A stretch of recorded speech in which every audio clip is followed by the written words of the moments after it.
చెత్త పనులు రద్దు చేస్తూ ప్రజలకు ఉపశమనం కలిగించిన కూటమి ప్రభుత్వ లక్ష్యాన్ని కొందరు మున్సిపల్ అధికారులు నీరుగారుస్తున్నారన్న విమర్శలు వ్యక్తమవుతున్నాయి.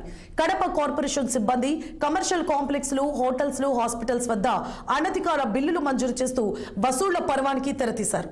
ఏడాది కాలంలోనే దాదాపు 6 కోట్లకు పైగా అవినీతికి పాల్పడినట్లు ఆరోపణలు వినబడుతున్నాయి. ఈ వ్యవహారంపై ఇప్పటికే కమిషనర్ మనోజ్ రెడ్డితో పాటు ఉన్నత స్థాయి అధికారులకు ఫిర్యాదులు అందాయి. అయితే వారు ఉదాసీనంగా వ్యవహరిస్తున్నారని కొందరు నాయకులు ఆరోపిస్తున్నారు. ఆరోగ్య శాఖలో పనిచేస్తున్న అధికారులు దాదాపు 30 మంది ఈ అవినీతిలో భాగస్వామ్యమయ్యారని, వారిపై విచారణ జరిపి చర్యలు తీసుకోకుంటే ఆందోళన చేపడతామని సిపిఎం నేతలు హెచ్చరించారు. దీనిపై మరింత సమాచారాన్ని మా కడప జిల్లా ప్రతినిధి యూసఫ్ అందిస్తారు. కడప నగరపాలక సంస్థ వ్యవహారంలో చెత్త పన్నుకు సంబంధించినటువంటి కీలక అంశం తెరపైకి వచ్చింది. ఇప్పటికే దాదాపు 5 నుండి 6 కోట్ల రూపాయల లెక్క గోల్మాల్ జరిగింది. అవన్నీ కూడా నగరపాలక సంస్థకు జమ చేయకుండానే సూపర్వైజర్లతో పాటు కొంతమంది ఇక్కడ ఎవరైతే పాలక మండలిలో కీలకంగా వ్యవహరించారో వారంతా కూడా ఈ యొక్క అక్రమాలకు పాల్పడ్డారు. వాటిని వెలికి తీయాలని చెప్పేసి ఆరోపణలు వినపడతా ఉన్నటువంటి నేపథ్యంలో కడప నగరానికి సంబంధించి కొంతమంది ప్రముఖులు ఉన్నారు. వాళ్ళని అడిగి తెలుసుకునేందుకు ప్రయత్నం చేశాం. అన్నా, చెప్పండి, ఏ విధమైనటువంటి అవినీతి ఇక్కడ జరిగిందని చెప్పి మీరు భావిస్తా ఉన్నారు?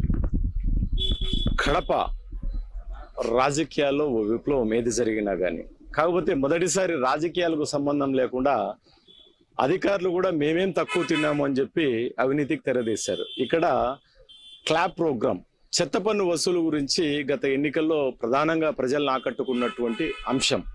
కూటమి ప్రభుత్వం ఎన్నికల్లో క్లాప్ రద్దు చేస్తాం, డబ్బు కట్టద్దండి అని చెప్పారు. సో గత ప్రభుత్వము క్లాప్ ప్రోగ్రాం ద్వారా ప్రజల నుంచి చెత్త పన్ను వసూలు చేసింది. ఈ చెత్త పన్ను విషయంలో అప్పట్లో పాలకవర్గం కార్పొరేటర్లందరూ గౌరవ మేయర్కు, కమిషనర్ గారికి రద్దు చేయమని చెప్పి రిప్రజెంటేషన్ ఇస్తూ జనరల్ బాడీ మీటింగ్ లో దాన్ని రద్దు చేస్తూ తీర్మానం పాస్ చేసి గవర్నమెంట్కు పంపించారు. సో అంటే కార్పొరేటర్లు కూడా చెత్త పన్నును రద్దు చేయాలనే ప్రయత్నం ఈ పాలకవర్గంలో చేశారు. గతంలోనే వైకాపా గవర్నమెంట్ అధికారంలో ఉన్నప్పుడే. అప్పుడు ఎన్నికల్లో కూటమి ప్రభుత్వము ఈ క్లాప్ ప్రోగ్రామ్ ను రద్దు చేస్తామని చెప్పారు. వాళ్ళు చెప్పిన మాట మేరకు అధికారంలోకి వస్తానే నెలలోపే రద్దు చేయడం జరిగింది. ఎమ్మెల్యే గారు కూడా ఎన్నికల్లో మీరు డబ్బు కట్టద్దండి, మేము రద్దు చేస్తామని చెప్పారు. ఎన్నికలైపోయి ఎమ్మెల్యేగా మాధవిరెడ్డి గారు గెలిచిన తర్వాత ఆమె కూడా డబ్బు కట్టవద్దండి అని చెప్పారు. అప్పుడు మేయర్ గారు ప్రెస్ మీట్ పెట్టి అట్లా చెప్తే కాదండి, జగన్మోహన్ రెడ్డి గారు దీని గురించి ఒక జీవో ఇచ్చారు, అదే విధంగా ప్రభుత్వం నుంచి జీవో వస్తే మేము డబ్బు కలెక్ట్ చేయం, లేదంటే ఆర్థికంగా కార్పొరేషన్ మేము నష్టపోతాం కదా అని చెప్పి మేయర్ గారు మాట్లాడడం జరిగింది. ఇదే అంశానికి సంబంధించి మొత్తం మాట్లాడడానికి సిపిఎం నాయకులు ఉన్నారు. ఆయన అడిగి తెలుసుకుందాం. అన్న, ఏంటి వ్యవహారం? అవినీతి వ్యవహారం పైన ఏ విధమైనటువంటి కార్యాచరణ ఉండాలంటారు? కడప కార్పొరేషన్ గత 10-15 సంవత్సరాలుగా ప్రజల నుంచి వసూలు చేస్తున్న పన్నుల్ని ఇష్టానుసారంగా కొద్దిమంది అధికారులు కుమ్మేస్తున్నారు.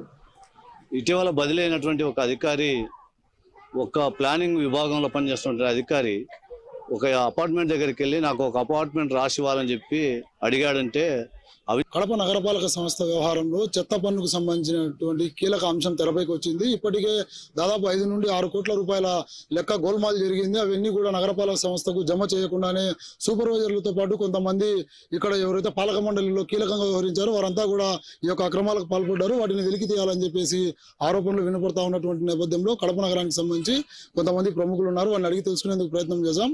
అన్నా, చెప్పండి, ఏ విధమైనటువంటి అవినీతి ఇక్కడ జరిగిందని చెప్పి మీరు భావిస్తా ఉన్నారు? కడప